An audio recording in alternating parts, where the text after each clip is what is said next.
questions so that we can talk. Okay. Hi, everyone. It's awesome to see so many of you joining us tonight. Welcome to the LeadUpTeach Blab with myself, Elizabeth Bostick, and my co-host, Heidi Beal. Tonight on Blab, Heidi and I are excited to be welcoming Angela Myers, who's an inspiring speaker, author, educator, and the founder of Choose to Matter. I myself am a teacher in the Finger Lakes region of New York, and I'm driven to lead PBL, Makerspace, and EdTech to enhance learning. And Heidi, before we get going and get started with Angela, please take a minute to introduce yourself. Yes, my name is Heidi Beal, and I'm in North Texas. I am an administrator and assistant principal at an early childhood campus of 3, 4, and 5-year-olds. And I'm passionate about EdTech, leadership, early childhood education, and just seeing students believe and achieve in all of their greatness. And we are so encouraged, Angela, that you're here tonight with us in the LeadUpTeach audience. But you also have a special guest that is joining us tonight. Everyone say hi to Gracie. Hi. And Gracie, say hi to everybody. Tell us about yourself. My name is Gracie. I've been in this genius thing for 2 years. It's very fun. Sorry. And I really like seeing her and having fun. Like in February, we had like lots of schools, and we got to tell about our kind of weakness, and then there was I told about my father, and then there was a lot of kids in my group, so we had papers to write down what we could do, so I went to every single group to see how they were doing. It was fun. Thank you, Gracie. We can't wait to learn from you tonight and from Angela. Angela, would you introduce yourself to the audience? This is who I am. I am alive when I'm with kids, when I'm with learners, when I see people live up to and into their genius. It doesn't really matter what age they are. We saw teachers today step up. We saw leaders today step up. And when you see, I've always said the smartest person in the room is not the person in the front of the room. It is the room. But that's only if everyone in the room is giving their full self, their full truth, their full story without holding back. And I can count on one hand how many rooms I've been in where that exists. And that's what Choose to Matter is. It is full liberation and leveraging of collective genius. And there's no ego, there's no agenda other than to move forward our mission to leave the world better off than we are finding it, better off than it exists right now. And when everybody is fully committed to that bigger mission, it's electric. It makes you alive, and that's what I've been doing my whole life. I might not have used those words, but it really is that simple. When people know they matter and they understand that their actions count and they are counted on by other people, there is no limit to human capacity. Absolutely no limit. That's terrific. I don't know if that answers the question. It's absolutely true. There's no limit.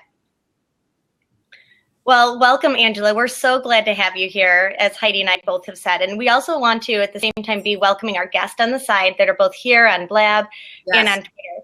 And we invite everyone to use the hashtag of LeadUpTeach to connect and share out on social media, both during and following the Blab. And as you can see from Angela's great introduction, we're going to learn a lot tonight about Choose to Matter and liberating the genius in our students. And I think also for us as adults, as educators, which is so exciting. It is. So just to get us started, Angela, will you share just more of your journey about what led you to be the inspiring educator that you are today? I think I was the perfect student all through school, from preschool on. It wasn't a pressure from my family. It was this internal drive and everything was about perfection. If I got an A-, I would be like devastated if I did not get a perfect score. And so on that pathway, taking advanced classes, then when I was graduating, there was not that many. If you did well in science, you did well in math, then you didn't, you were either on a pathway to being a scientist or a doctor. So I'm like, okay, fine, I'll pick a doctor. And so I was passionate about learning, passionate about the brain and how it learns. So I enjoyed studying, but I didn't have any passion for being a doctor. And so just weeks before MCATs, one of my professors, thank goodness, saw I was putting myself through college. I worked 4 jobs, and all 4 jobs were with children and families. And that's what I would come to work and talk about. That's what I would come to school and talk about, these kids or these families or these amazing communities. And so my professor said, what are you doing, Angela? What are you doing? Like, what kind of doctor do you want to be? And I never, ever considered it. And it was like a moment, like this eureka moment. And I finally admitted to myself, just because you're good at something doesn't mean that is your passion. Your passion is not what you like to do. That's a hobby. Your passion is not what you're good at doing. That is a profession, possibly. Passion is what you were meant to do, what you must do. What the thought of not doing it is akin to the act of asking you not to breathe. And from that moment on, he said, what makes you come alive? And it was my work. It was my work with all of my jobs that weren't medicine related. And he said, you were born to be a teacher. And I'm like, all right, that's great. And I remember driving home from college, and I was so excited. I thought my family would just revel in this revelation that I was quitting med school and I was going to be a teacher and have to go back to college. And no one in my life, not even my grandmother, supported me. And it didn't matter. And that's where I figured out what passion was. It doesn't matter if you're not supported. It doesn't matter if it's hard. It doesn't matter what the barrier is. You cannot not do that. And that's what I want every human being to discover. Ken Robinson calls it your element, the moment where what you were meant to do and what you're alive doing intersect. And that's really that intersection. Choose to matter is the intersection of passion and purpose. And it is a pathway to getting to both of them and starting that journey very, very early when you still believe that your life matters and you want to make an impact with that life, So that's really, as an educator, whether I use the words or not, I have always believed that when I'm with children and teachers too, that I'm in the presence of genius, that it is my job to get as fast away from the front of the room as I possibly can and get in the middle of the room and make sure that the room becomes the education. And that's a deep-seated fundamental belief that has driven all of my teaching for 30 years, that if we sit and we listen and we learn from those we are in the presence of, then everyone in the room becomes smarter, especially the teacher. Wow. I just want to go back and replay that and just listen to that again and again. Well, and I love how you're talking really about helping students to be able to find that inner genius, and even just your story that led you there when you're talking about you felt like you were going down this one path and it wasn't necessarily where you were meant to go. And I have students in my classroom in the past, with my 4th grade classroom, where they're 9 and 10 years old, and sometimes they've been told they're supposed to go down a certain path. And it's all about knowing what drives you. And it's a journey. Some people know from the beginning they were born to be a dancer. They were born to be an artist. Others, the journey is a little bumpier. It's not that obvious. And you don't realize until it's taken away from you almost, or the thought of you not doing it starts creeping in. And so that's what's important about our partners in terms of technology. Our partner that Gracie's talking about, Thrively, it helps kids along that journey. They have channels of things that match their genius traits and strengths, and they get to explore lots of different channels. And having a hobby is not a bad thing. It's necessary for balance. They may think they really love something or are committed, but it is the moving around and the pursuing of multiple paths that take you find out, what do I keep circling back to? What do I keep thinking about? What wakes me up in the morning? What keeps me up at night? And we don't give kids a chance to be on that very ambiguous, beautiful, chaotic journey that we call life. And shouldn't we be on that journey in school around other people? Why do we wait till we're adults to figure out what our life is meant to be? Wow. That now. That is so true. And I think how amazing, if I could rewind myself, like I look at Gracie right now, I see you and I think, what if that was me when I was 9 and I had that experience that you had today, Gracie? What would the trajectory of our lives be? I think we would have all found our passion in education, but it could have happened in a different way. Absolutely. And our influence, who knows what our influence could have been, and multiplied in that perspective. Absolutely. And that's what we have 2 paths to finding your purpose. And one of them is following your heart. If you know immediately that that is your heart, that that's what you're going to commit your heart and soul and mind to, that's actually a very rare path, that people fully know their passion and they know that is what they were meant to be. We find a much more accelerated, accurate route is we ask kids to follow heartbreak. So you will not find your purpose most of the time following your heart, but I promise you, you will always find it following heartbreak. And that's what Gracie was talking about. Our process of innovation, we call it heartbreak mapping. And we take big heartbreaks in our world, things that we care about, and we map all the elements of that heartbreak until we find 2 things. We either find other people, organizations, or individuals mending that heartbreak, and we join forces with them to make a collective impact. Or it leads us to gaps where we say, no one in the world is taking care of this. No one in the world is going to take care of this. It is up to us. So I need to gather people in the room to figure out how we're going to mend this heartbreak. And that's where your courage and your belief and your passion comes in, because the root word of passion is the word pain. And so we're telling kids very early on, it is in pain and it is in the act of suffering that we discover our most extraordinary abilities. Nobody does brave things just for the heck of it. We like being comfortable.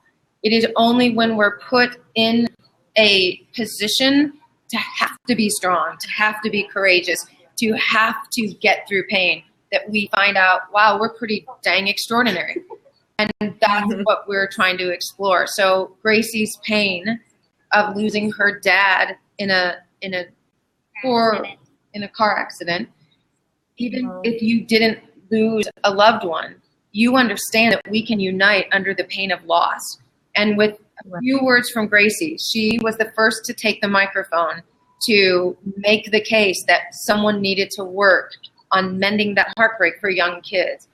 And she got up in front of 450 of the school body, big kids, and Gracie's little, in a great way, but with such a big heart and with such a conviction about no one mending this specific part of the heartbreak, that within an instant, she turned around and 90 kids in less than 30 seconds got off the bleachers, followed her, and she's working through how to move her vision of that heartbreak mending forward.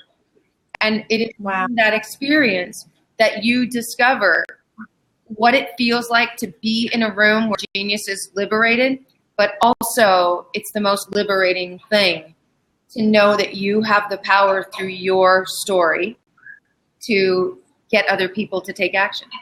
And if we start very early on that, you start understanding that it is your passion that's going to get you through that work and get you through making that impact. Do you have anything to say about what it was like getting up there in front of 450 big people? I know, like, some kids are shy, but it wasn't actually shy for me. I actually I felt proud of what I was doing. And when I walked up there, felt a little nervous at first, but when I said my first word, I actually didn't feel nervous anymore. It was pretty fun. There's power in speaking your truth. There's power in telling our story. That's the power of social media, is that the way we unite is through our common story. We have uncommon ways it plays out, but at the foundation, we have common pain, and we can come together through that. Gracie, I am so proud of you. That is phenomenal. Thank you. What's amazing is because the work that we do, we share on social media. So we share, Mark, can you put a plug in? I'm losing power. We live stream it. We capture it on Twitter. We put it out. So Gracie's bravery and her courage of getting up, it was literally like a domino effect. So even when the other students were scared to share and to sort of make a case for their cause, they did it. They stood up. Kids that never would have stood up absolutely did it because of Gracie. And so if one person in your room shows courage and shows vulnerability and shows passion, you feel a responsibility to, by honoring what they did, to do the same. And you push yourself to a limit that you can't imagine. If somebody said, you're going to do this today, you would unequivocally say, are you out of your mind? You are literally crazy. I'm not getting up there. And kids say that. I'm not getting up there. I'm not talking. We have kids taking the mic at the end and singing and dancing and doing anything they can, because that's liberation. That's liberation at its purest form, is when you are expected to contribute, is the most liberating thing in the world. Wow.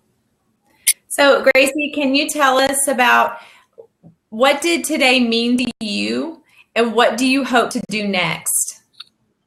What it meant to me was she actually showed us different things than last time. So we did the eye contact thing, and she showed us videos of things with courage, passion, matter. It was pretty fun. I liked it. So if you could give, so there was a group of young people, about and we continue to say there was an event last night, a cultural community event called the Blanket Ceremony. And it was to represent the living history of Canada as it relates to the First Nation communities that were here and what happened to them through the Indian Act and all kinds of things. And so it was a community event that had everyone from, young elementary students all the way to the elders in the community.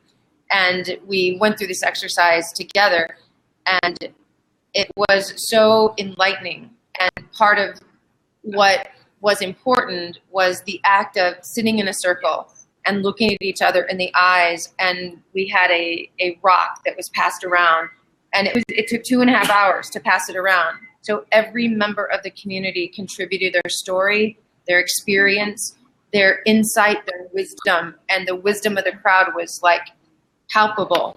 And we try to recreate that with kids and understand that if we don't learn how to tell our stories, if we don't learn how to look at each other in the eyes, if we don't learn to truly see each other and to hear each other, nothing we seek to do together will have a lasting impact.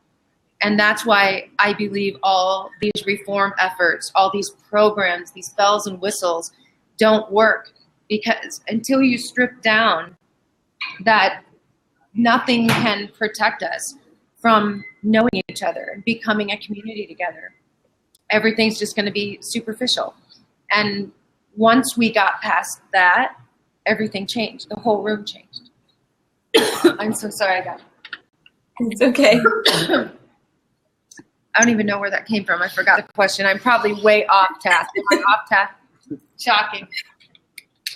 Well, and I'm looking at our questions too, and I'm like, okay, she answered that one for sure.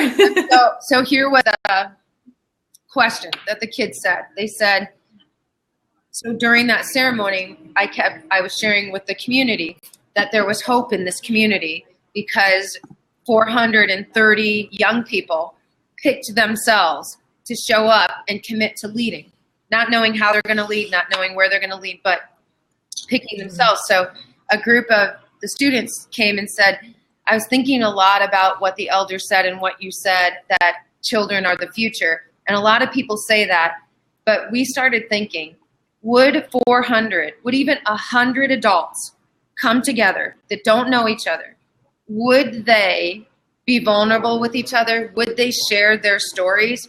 Would they talk about deep secrets and heartbreaks? Would they go through the exercises of listening loudly and looking in each other's eyes?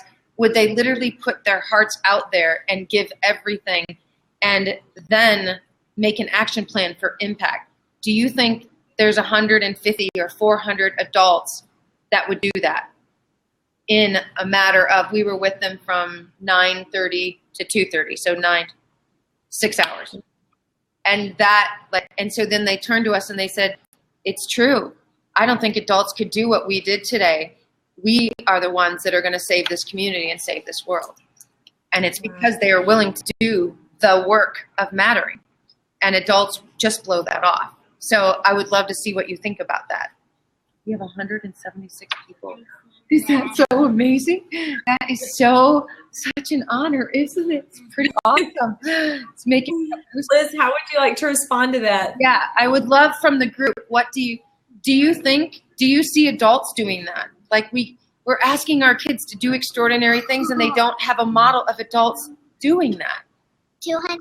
I think adults become. Oh, sorry, Gracie. Do you want to say something? We have 200. Oh, look at those. Oh my gosh, they're just growing. Yay. This is when the kids become our teachers. Yes. Yeah. Who wrote that? Is it, I can't see because I don't have my glasses. That is Janae. That is absolutely right. And if Jenna. Okay. we are so worried that we're going to lose our influence in kids' lives if we get out from the front of the room, that's where our influence becomes absolutely indispensable. Is if you liberate their genius, you will be a legacy in their lives. So many kids came and said, this changed my life. They didn't say, oh, this was a fun event, or, we had a great time today, see you next year, have a happy summer. They were literally moved, and to the point that said, this saved my life. I am choosing not just to matter, I'm choosing to live, and I'm choosing to lead. And what's amazing is we had butcher paper, Post-it notes, and some markers. And the biggest expense for the whole event were t-shirts so that we could write and see the genius on our backs. So we spend how much money every year on technology? $16.8 billion a year just in the U.S. How much money do we spend on curriculum? Probably more. How much money do we invest in programs and fancy things? And all of it has an impact about an inch. And this has forever changed me. They think I've changed their life. They've changed my life. Gracie's changed my life. I think that we have so many opportunities to learn from children, and I think we have to be able to be open-minded and step back and allow our students to speak up, and we need to embrace what it is that they're sharing. That's right. I think that oftentimes adults aren't always comfortable sharing what they feel like they have a genius in. That's right. They feel awkward oftentimes doing that, and I think that's a cultural aspect that we have. Absolutely. And I think that goes to our absolute DNA level need to matter. We did not come into this profession to not matter in kids' lives. And so I think that the fear is that if we give up control to the room, if you will, if we allow the room to guide the learning and the outcome, that we lose our place in influence. And we lose our ability to matter. Our mattering quotient goes down when, in fact, it skyrockets. There's no number that you can put on the mattering quotient. Because what kids said today, they said, I do not feel invisible. They used the word invisible. I do not feel invisible today. I feel seen today. I feel heard. I feel like my voice and ideas matter to the room. They didn't just say they matter to me. It's about mattering to the room. And you are forever changed when you know that you are seen and heard and valued by other people. Like 223 of them. No. Oh my God. 229, 31, 48. We're going to make Lab explode. Oh, I know that. the internet, Gracie. Gracie is breaking the internet.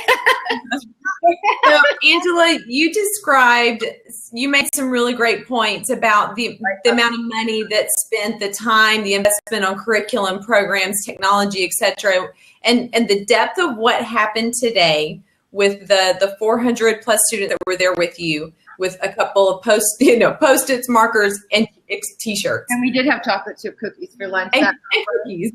Oh. So, how?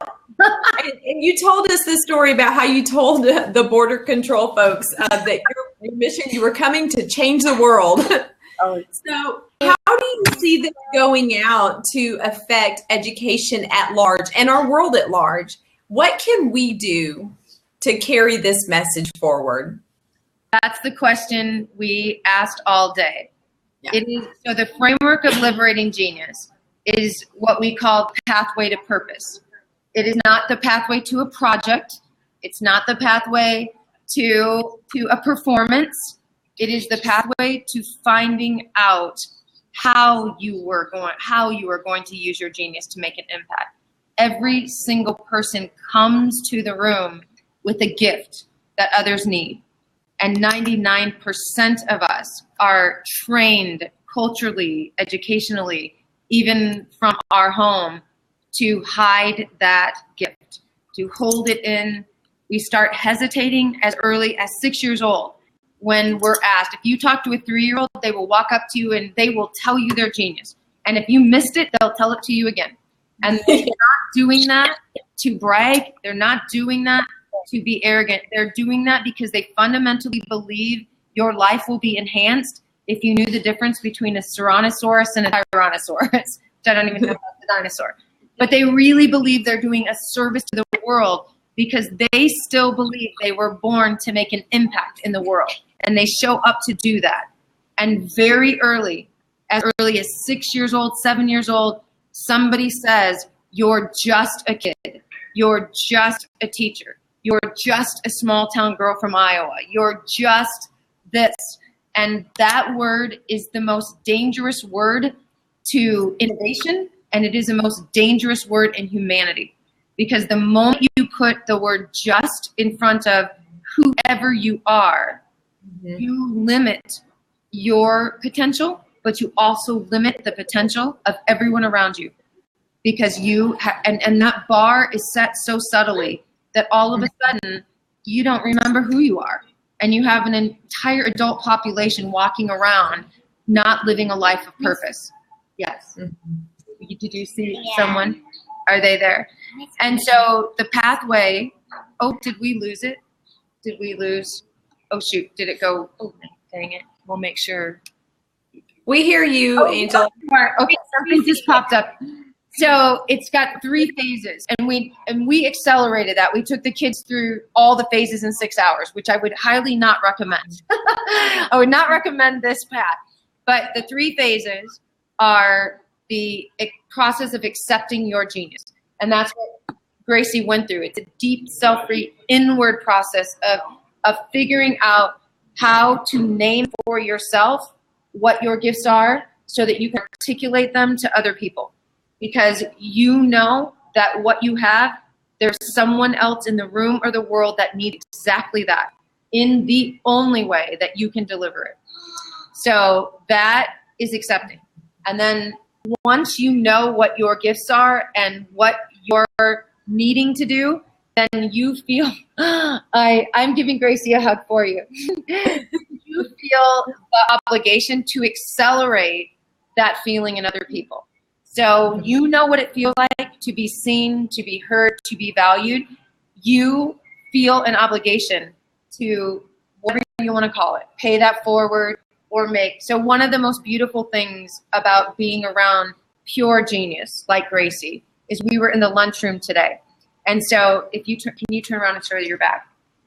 So this is how we accelerate, is when you see genius in action, you have an obligation to label that, to stop and say, wow, I needed that, or the world needed that, or that is such a gift, so that we have language to put to that. So we had some new people today that didn't have t-shirts, that didn't have them filled, and they came in a little bit later.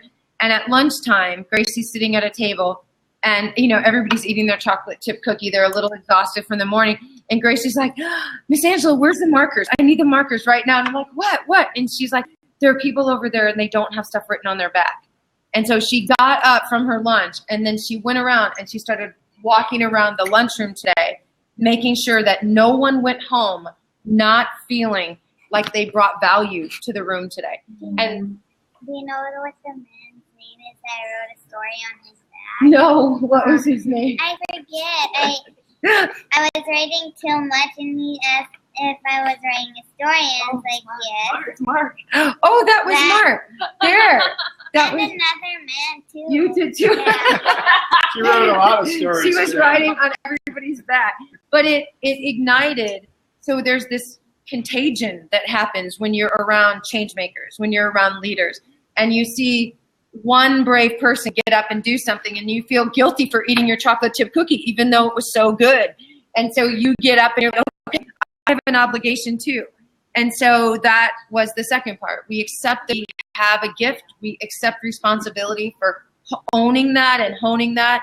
And then we make it our mission to leave whoever we're with in a better place than we found them. Because we cannot change how people come to us, but we can change how they feel when they leave us. And at the very minimum, making another human being feel seen, feel heard, feel valued, that's what changes the world, because you change that human being. And they'll go do that. And then the last phase of liberating genius is truly liberating the collective genius in our presence and putting that energy and talent towards something bigger than any individual. And that's how we solve really big, wicked world problems like suicide and hunger and overpopulation and everything from clean water to human rights. And we suggest doing that over a period of time. So that's why I wrote Liberating Genius. I wanted these lessons to be savored, because we could have just taken the I see you lesson, and that could have been all year. Like, it was that deep. We did it in 13 seconds. But Guess what? It says Gracie for president, and then it says, sorry, but Gracie isn't American, so she can be a Canadian prime minister. Would you like to be the That'd be cool. How much does the world need this genius? So much. Oh my so goodness. much. Grace, Yes. there's something special for sure. We wrote all the lessons that we do in a day or 2 days with kids.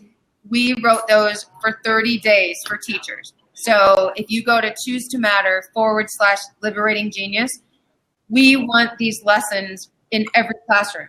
And so the book is free to every teacher, every parent, every community. And you don't have to go through the lessons linearly. You could see that your students are, like, if you work with 5-year-olds, you don't need to really work with them on accepting their genius. They got it. On any part of that. But we categorize the lessons into 3 sets. Lessons that help you accept your genius, lessons that help accelerate the genius of others, and then ways that we can act collectively on that genius to make an impact that is bigger than any one person can act. I can't wait to read the chat. It says Gracie can be both. You can be everything you want to be, honey. Yes. Do you believe that? What a wonderful gift, Angela. Thank you. Do you believe that? Do you believe in your genius? Of course you do. Of course you do. So what is so sad is, when do we stop? When did we stop being Gracie? When did we stop being brave? When did we stop being hopeful? When did we stop believing that we were needed by other people? When did we stop standing up, whether it was 4 people or 450 people? When did we stop doing that? That is what Liberating Genius is about. It's not a bunch of cute lessons. It's not a project. It's not a program. It is our singular mission as educators to matter, period. That's our only agenda. The smile says it all. Yes. We won't stop way too early. Liberate your genius. So do you have a question or advice? So these are all teachers who love kids. They are all they're done with the whole school day. They're doing this at night. They want to wake up and liberate kids' genius. What is something you could tell them that would help? If they did this for their kids, what would it be? I would tell them, like, you could do this to your kid no matter what, because it is good to teach your kid how to be a genius, so they can maybe talk to Angela and learn how to become a genius, and look how many of that we're getting. It's Gracie, you've got terrific advice. You just answered one of our questions. That was one of our questions. Now, Yeah. Because Gracie's mom is sitting at the table. She's just like, what do I do with this?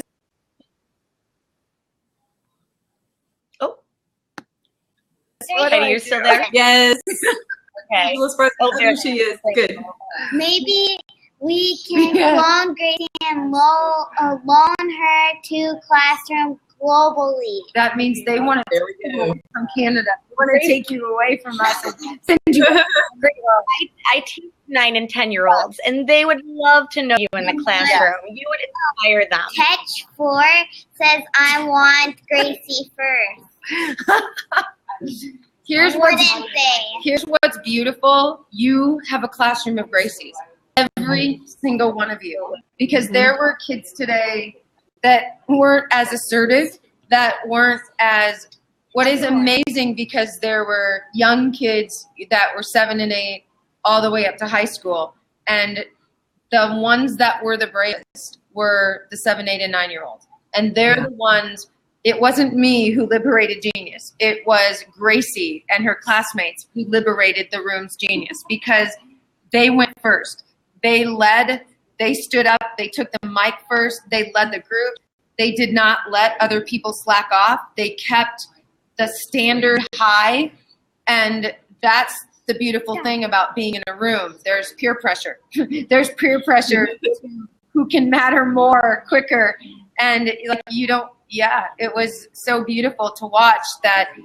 If a kid like during when we had to look at each other in the eye, some of the kids had their heads down, and then you saw kids do this. You saw them like put their heads up and say, "No, look at me, I see you." Like no one would allow anyone in the room to hold back, to hesitate, to not participating was not an option. Do you? Can I? Yes, Gracie. Thank you for every one of your little chats. That I really like. Some of them are pretty funny, and sometimes I watch them with her, but I think she sometimes gets off track. See, it keeps you in track. Yes, I can get off track. Yes. We're so close to getting 400. We're right there. So, Angela, we're over the top. I'm sitting right over there now. 19. We're over 400. Yes. You rock. So is there any questions from the chat that you have? Is there any? So Mark put the resources for Genius Hour at the end of the Liberating Genius lessons. Because this is a mindset shift. This isn't a project shift. It isn't a schedule shift. It's not a technology shift. This is a mindset shift. There's a lot of sort of rhetoric that says we believe in kids. That is not something you can say to kids. That is something you must show them. And the greatest respect and gift that you can give to a learner and a leader is the opportunity and the invitation to do that, to actually lead. You can't talk about leadership. You can't talk about innovation. You can't talk about what they might become You need to see them as leaders and innovators and creators, and then get out of the way and let them do exactly what you said they could do. And that's the proof. It's messy and it's chaotic and drives most adults completely crazy.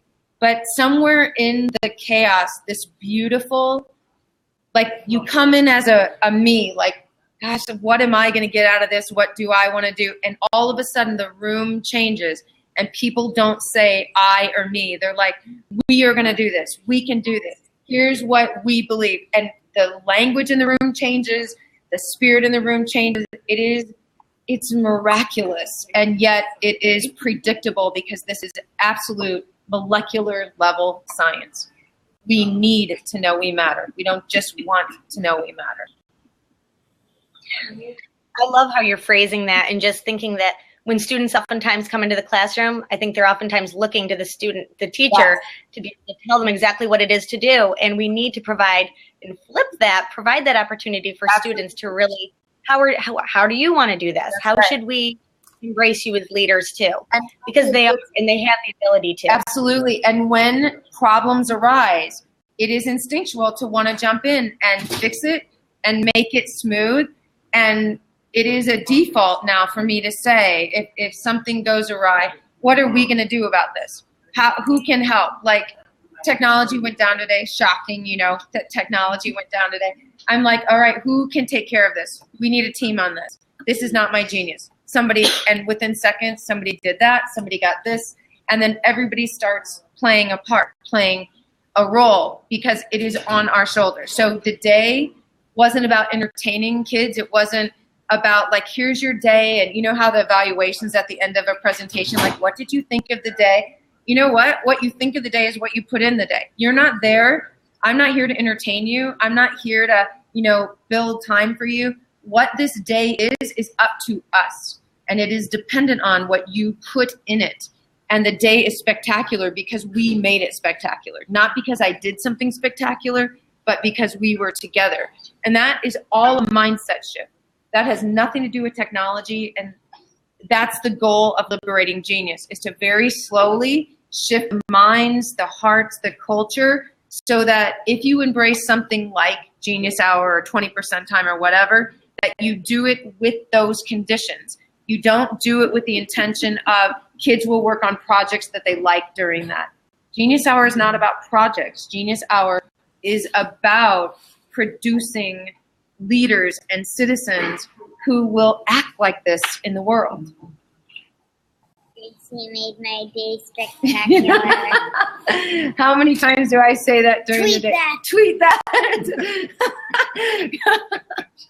Well, Angela, I love your focus that you just shared right there about the difference between Genius Hour being a time to work on, projects versus producing citizens that are going to impact and change the world in a unique and different way.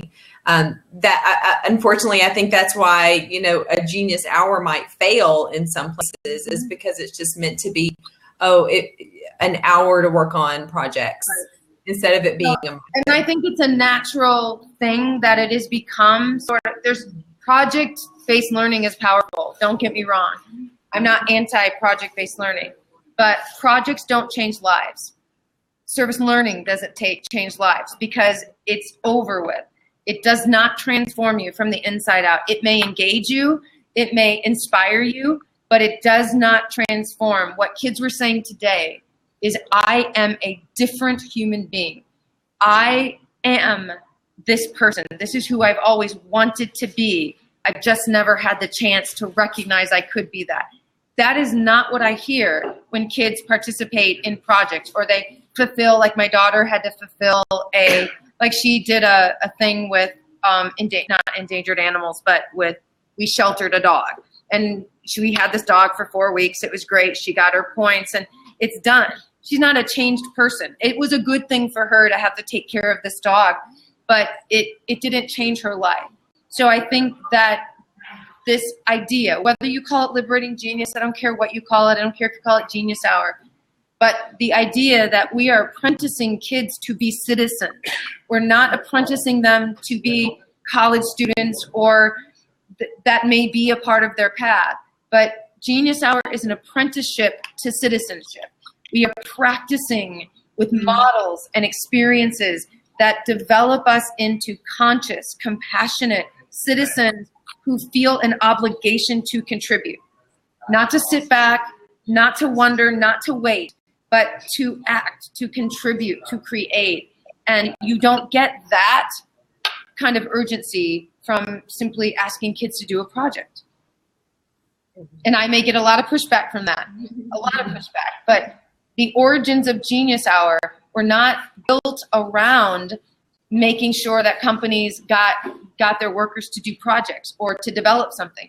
It was to unleash and liberate human capacity and create the conditions to do that at scale and to do that as a part of the DNA of the company. And that is what Genius Hour was launched to do. Yeah, and I think that that's exactly where you're going to have students who are self-initiators and just intrinsically motivated to go out in the world and make a difference. Absolutely. And be true to themselves, Absolutely. too. And in order to do that, if I were to give teachers one element of advice, is genius is not going to show up on its own. We have an obligation to give genius a reason to show up. And that's what Genius Hour is for.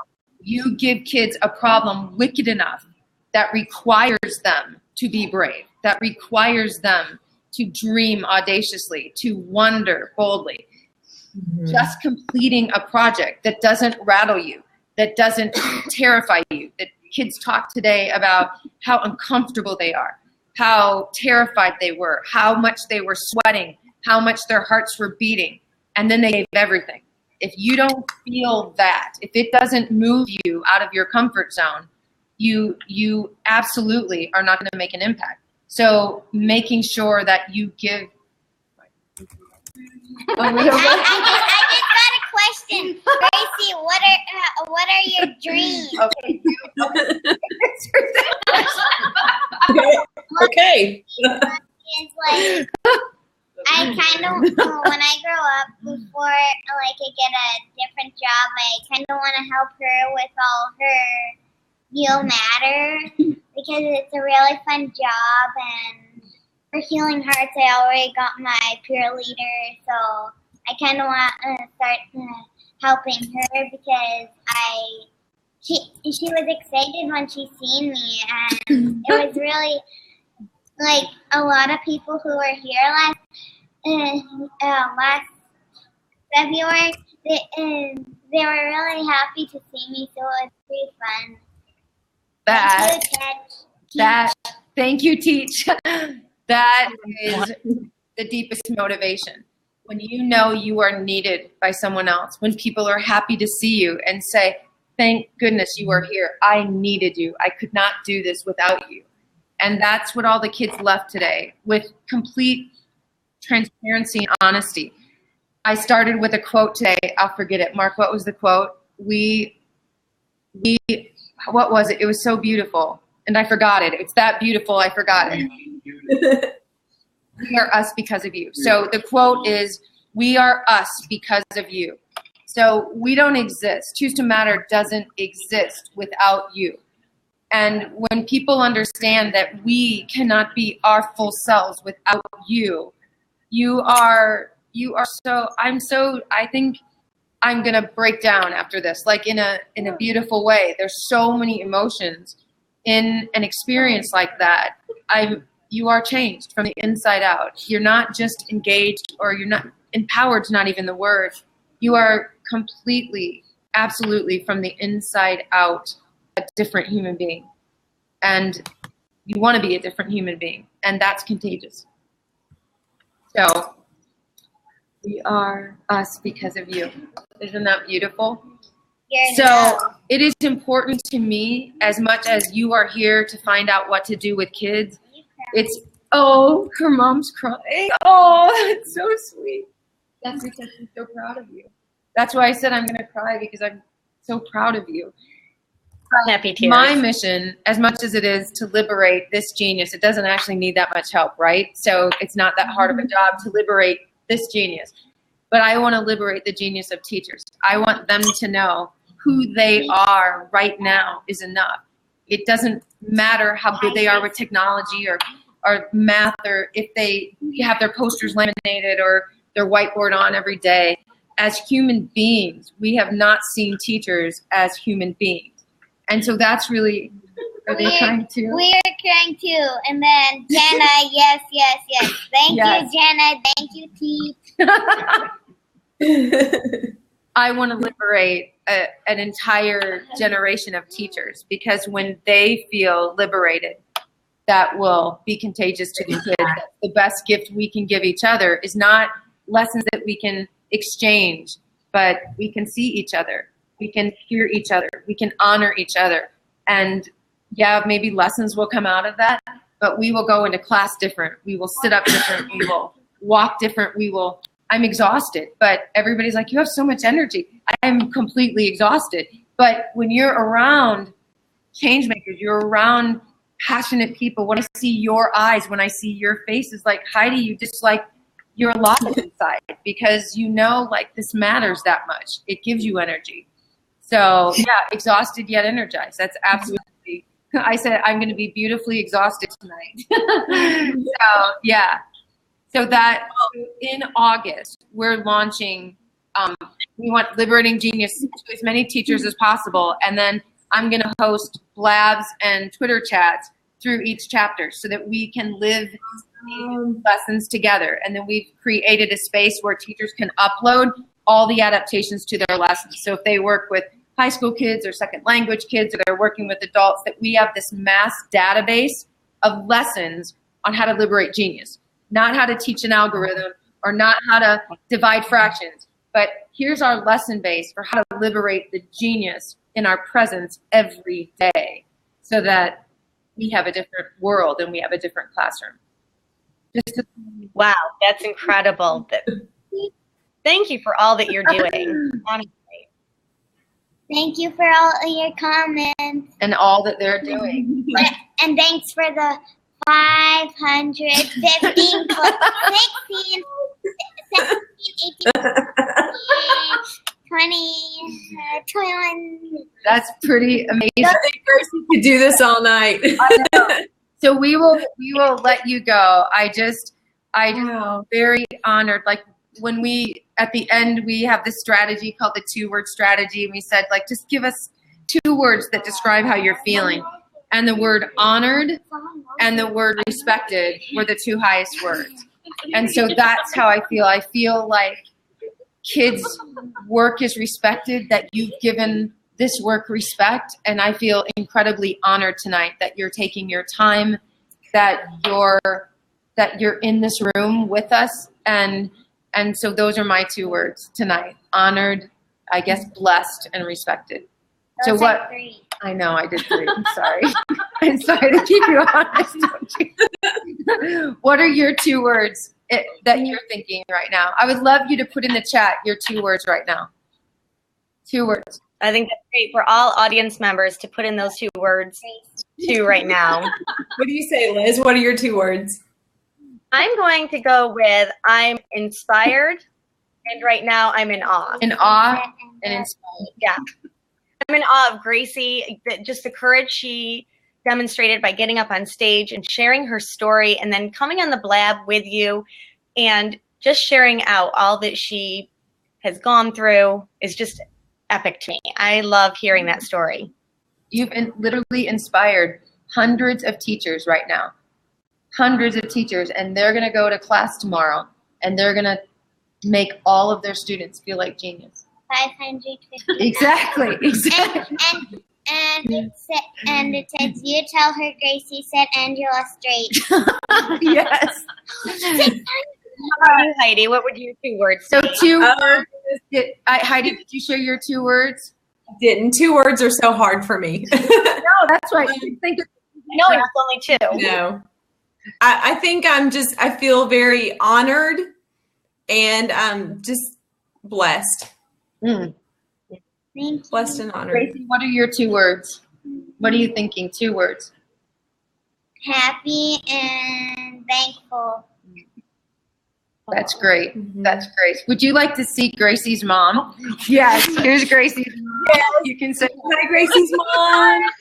And this is the team. This is some of the group that was here today. So do you guys want to say anything? Our team. Yes. Mark, I couldn't have done this without the support of all these people here. So like I am the big mouth in the group, but this is the team and these are leaders in the building. This is my friend Courtney right there who came with me all the way from Colorado. Like this is a team effort. This is certainly a we. So I want your voice to be heard too. So anything you want to say? It's been absolutely amazing having Angela and Courtney and Mark here. And I work with Gracie's mom, actually. I teach high school, and I'm able to work with Gracie's mom. And it's unbelievable how things just start to connect when you get to learn a little bit more about people. And you're allowed to be vulnerable with them. And so that's one thing that Angela has brought to us. I think for a while we've been a little scared to take that risk. And now we're living that. And it's been an absolute pleasure to have them here and to start and continue on this journey of changing our city, changing our school, changing our city, and having students understand that they matter. And watching the transformation that's occurred within our students and amongst our students as they recognize their potential and the ability that they have to make an impact on our world and on each other. And now watching them embrace that and step up to lead others. It's amazing. As a teacher, it's all I want for my kids. I have to teach them curriculum. I want to teach them to matter. Love that. So I'm so excited that we not only have Gracie's but I think having a parent voice. So I asked Gracie's mom, who does have an identity behind Gracie's mom. Yes. Yeah. But I would love from a parent's perspective, like we always talk about, we've got to do this, we have to do this. But what does this mean as a parent, knowing that your kids get this experience, get these lessons? What does it mean? Yeah, as a parent. Well, as an ex-student, like we all are, I think this is an amazing thing. I wish something like this was tangible to us when we were growing up, because I would have been a different person. Because I can remember when I stopped.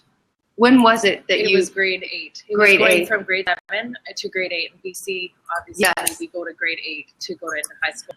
But I lost myself and I lost my way. And it probably wasn't until I was about 30 years old that I found myself. And it was part of the baby process that you find yourself. Yes. You have to. Absolutely. So, but no, this for her has been amazing. She has, she's involved with that, like she said, the Healing Hearts program, which takes kids who've lost a parent or somebody significant in their life.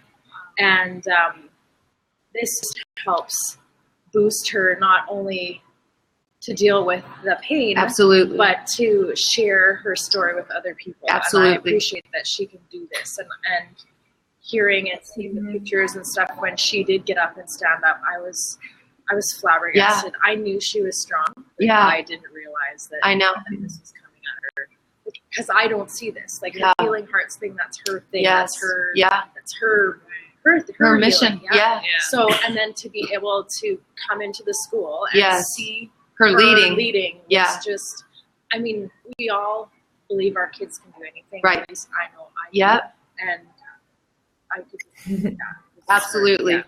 I think that resonates. I'm coming back here. It thinks that resonates a lot, because in some way, whether it is our own children, we are all parenting as well as educating. And it's one thing to say that you believe your kids can do impactful, amazing, epic things, but actually to see it live, it is breathtaking. I think I don't know if it was Heidi or whoever said that you're in awe. That's really, like, it does not get old. I am in awe of kids at a level I've never, in almost 30 years of teaching, I've never seen a generation like this. I've never seen kids this brave, this bold, this fierce about their mission to make an impact. And I think we have a generation that the world knows nothing about, has no expectation about, and we have this obligation to prepare them to do this at scale. So I feel like I've probably way gone over. I'm sure I'm way breaking all the Blab rules. I didn't have a chance to read the questions. I'm probably way out of, but I literally cannot tell you how much it means to have your attention, for you to be in this conversation. I need you to know and hear that you matter. You being here tonight matters. You guys being brave to create this Blab channel, which might have started out between you, and now you have this whole amazing community with hundreds of educators being impacted by your leadership and bravery. And even if I don't get to meet you face to face, it doesn't mean you're not touching me. It doesn't mean that you aren't impacting my life in this mission and work. And so if I'm not connected with you on Twitter, make sure that you reach out and say, connect me, see me right now, because I don't auto follow. I don't catch it. So I want to be in this conversation. You are invited to change the world with us, aren't they? We need them. So we are sending you a blessed night. And Courtney, did you want to say anything? This is my teammate, Courtney. Hi, how are you? I just wanted to say that as a testimonial to Carleton and Prince Albert and the John and Adie and all the teachers at Carleton High School and in Prince Albert, that they've been so amazing and supportive. And I think the biggest thing, stepped back.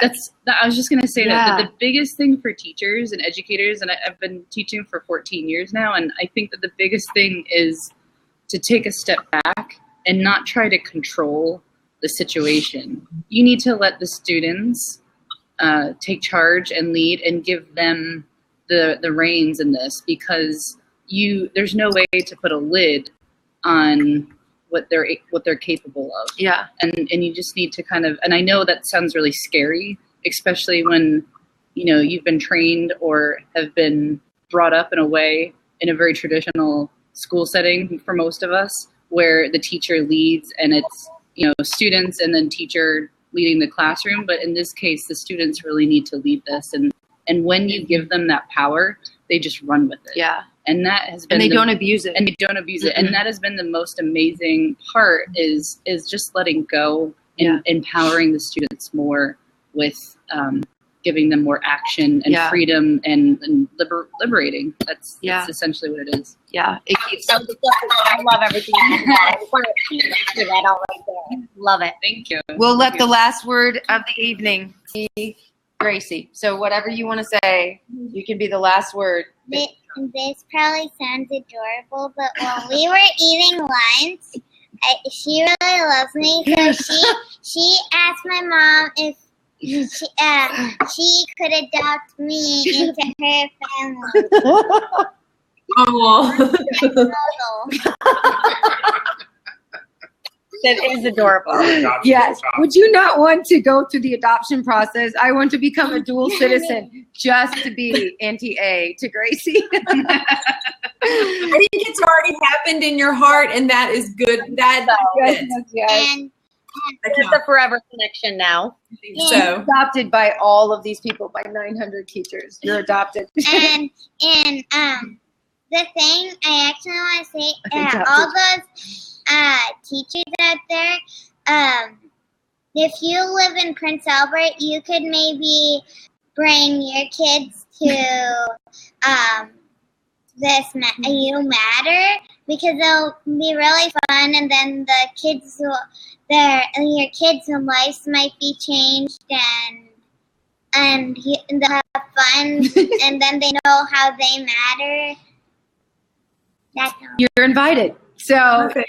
you The invite. Yes. We adopted each other into one another's heart. Yes. Gracie, I would love to visit. Yes. We are exploring next week, setting up a Choose to Matter live channel so that there is this happening. So I'll learn more about it next week, but we're working on getting a live channel, so you really can be there with us live, and that even if you can't fly here, we can have conversations like we did today, and it's not limited to the school, and that we can see each other face to face, and more importantly, our kids can see each other face to face, and know that we can move forward, change a lot quicker when we see and hear each other. So I am unbelievably humbled and honored and in awe that you were here tonight, that you gave so much, and I can't wait to read the chat. So I'm new to Blab, actually. So if I, after we go off air, want to go back and read the chat, how can I do that? Or when you go off, does it go away? It will record and we'll upload it to our YouTube channel. Okay. And also replay through Blab as well. Okay. So you'll just come in. You can even search YouTube or the LeadUpTeach in the search bar. Okay. Thank you. But Angela and Gracie, I just want to thank both of you so much for joining us tonight on LeadUpTeach. Yeah. Your message truly resonated with me, and I know it did with our audience as well. And I just really appreciate hearing about your personal journey and all that you're doing to make such a difference in education. Can you tell them they matter? I think they need to hear that. Yeah, you guys, you both matter to us and to other people, and you guys in Blab chat, you guys matter too. Thank you. Good night, everybody. It was the best. Thank you so much, Angela. Thank you, Gracie. You're welcome. Bye. Good night. Mark, how do you? So we will be tweeting out the link and uploading the Blab tonight up to YouTube, so we can continue to share in the conversation on with LeadUpTeach. Feel free to use the hashtag LeadUpTeach. I will. Thank you guys for being. I didn't do the best job tweeting today because obviously we were a little busy today. But we were all working today. Thank you for letting us be so flexible tonight. I know this probably was not like the norm. I probably went way over time, but I'm so grateful. I cannot wait to read. I can't wait to read the chat. We're fortunate to have you share all that you did with Will you us. guys be at SC? Will both of you be at SC? Are you not at SC? I won't be at SC this year. That's all right. We'll just keep connecting over. We'll keep connecting over the line, right? All right. Bye, everyone. Right. Bye. Good night, Angela. Good night, Gracie.